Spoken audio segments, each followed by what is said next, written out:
If your knee's flaring up when you're running or squatting, today I'm gonna show you how to strengthen it so you don't ever have to worry about that again.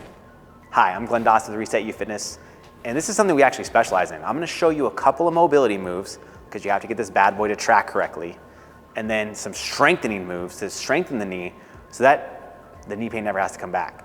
But first, I'm gonna show you a little preview of one of the assessments we do. We use a broomstick. I couldn't find one in this entire gym, so I'm using this band. What you wanna do is make 90-degree angles, press the band over your head, put your feet shoulder width apart, and then squat 3 times to the front, and then 3 to the side. Now, what you'll probably notice is a couple of things that are gonna happen to the knees. If this band or bar or broomstick tilts forward at all, you've got tension in your hips or your ankles, which we're gonna talk about. Or if the knees go in like this and just rotate in and dive in, or your weight's shifted like this to one knee because your hips are twisted out of alignment, then there's no thought in my mind why you don't live pain-free without knee pain. Think about it. The knee is just a hinge joint. It's like a door hinge, just does this. It's not supposed to rotate, twist. The ankle twists, the hip twists. If those are impinged or tight or out of alignment, all the torque and tension is going to go through your knee, which isn't supposed to have torque or tension. It's supposed to be straight and happy like this. But if it's twisting, this doesn't feel good at all. So the first thing we want to do is assess. Figure out where the knee pain's coming from, and then I'm going to give you 2 mobility moves you could do to mobilize the joint right now. All right, so the ankle is a huge reason why the knee is messed up. Think about it, if you're squatting and your heel comes off the ground, your knee dives forward way farther than it should, and you're going to have pain. There's gonna be way too much tension here. So what we're gonna do is we're gonna mobilize the ankle joint, get it to work correctly. So I'm gonna take this monster band, go right to the crease in my ankle joint where my talus or the ankle foot bone meets my tibia and fibula, and then we're gonna go and we're gonna drive this thing forward and backwards and create space and gapping. So I'm gonna push my knee forward, nice and slow, within your happy range of motion that doesn't cause pain, and go backwards, just like so. The whole time focusing on keeping stability through the knee and the ankle. Now I would do this 10 times. If this is creating too much tension, drop the back knee down, take the weight off the knee, and just go slowly with no weight on the knee at all. You have to get this ankle to free up, otherwise you're not gonna see the knee free. If there's a impingement here, it's going to travel north and mess with your knee. All right, on to the next move. Next, we're gonna go north of the knee. We're gonna use the quad to release and the hip to release in the same move because I'm gonna save you time. I like to use this Voodoo floss band. You can get them on Amazon. I'll throw a link below. And all you have to do is just wrap it around above the kneecap itself, just like this. On a scale of 1 to 10, 10 being the tightest, I would wrap it at like a 7. You don't need to go super tight. And then once you've wrapped the quad perfectly, without fail or messing up, you're gonna go into a hip flexor wall lunge. I'm gonna use the bench because it's easier. So you're gonna go down to all 4s, hook your back foot to the bench, and make sure your knee is padded. If your knee is not padded and there's pain there, you're gonna lock up your nervous system and nothing's going to move, okay? Now I'm working on this right knee. I'm gonna create extension and flexion. So I'm gonna go forward with the hip, open up, and come back, nice and slow, pushing my butt into my heel back here. I'm gonna do this for about 10 reps. And what it's gonna do is loosen up the quad and the tension around the top of the knee, the patella that runs through the top of the kneecap itself, and really just create new fluid too.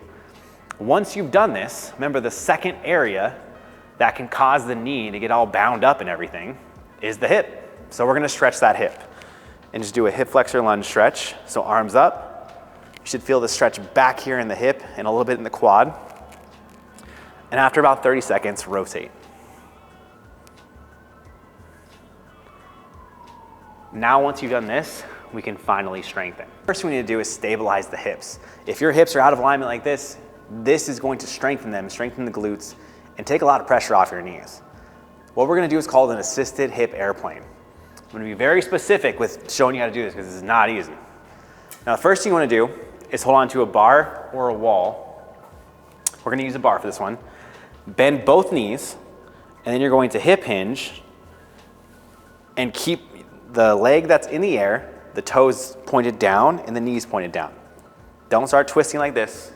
That's not stable. Then from here, you're going to tilt and lift your hip up to here. The goal is to pull these two knees apart and hold stability. Then slowly, not collapsing here, slowly rotate down and hold back in that same starting position. Then go back up to standing. So in real time, it'll look like this. You'll pause here, pause here, pause back here, and then stand up. I'll show you the other side. I want you to do at least 3 each side so you can create stability through the hip. And if you have back pain, this will also take away a lot of back pain as long as your spine isn't already inflamed. Because as you can tell, my spine's moving a lot while I'm doing this. So like I said, 3 times each side. Make sure you're pausing when you do this, and that'll create a lot of stability through the hips, which will give you stability in the knees. All right, so now we're gonna do a Zercher squat. This is to help with those tight ankles. Now, if your ankles are tight, chances are if you elevate the heels, just the back part of your foot, you're gonna squat a lot better and a lot deeper because it's like giving you an extra inch on your Achilles tendon. You can even test it. Do your squat test with your heels elevated. Probably squat really well. And if your hips are tight, like I'm guessing that they are, you're gonna add a front rack weight in your forearms like this. This counterbalance, it's like 15 pounds, will help you to sit back in your squat and activate your glutes and hamstrings, which weren't activating in the first place. So as you descend into your squat, I want you to do a 5-5-5 tempo, nice and slow, and focus on stability. This will be the least amount of tension you've ever felt on your knees before, because this is how your body's actually supposed to function. Go 5 seconds down, 5 seconds up, and do this until complete failure.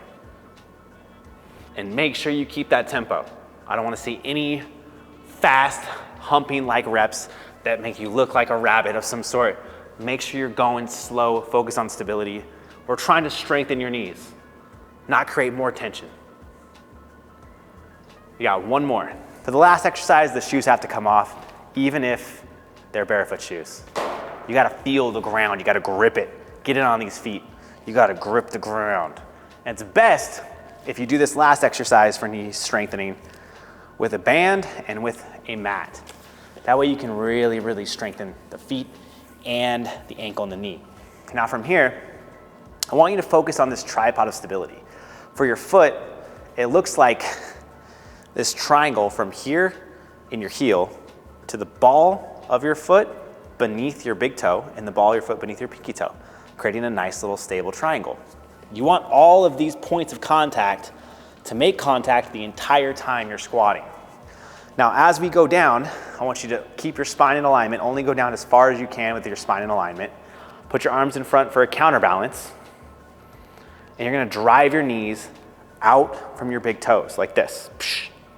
Now the goal is to stabilize these glutes and get the ankles to open up and hold stable as you go. You're gonna pause at different points as you go down into your squat, holding stability and pushing your knees outside as you grip the ground. And the whole goal is just to maintain stability with whatever range of motion you have. You're gonna do this one until fatigue, and this is a great warm up for whatever kind of squat, leg press, lunge, or even just running in general. Just get those knees to drive over your toes and reprogram your feet to work correctly. Now guys, if this brought you value, make sure you share it.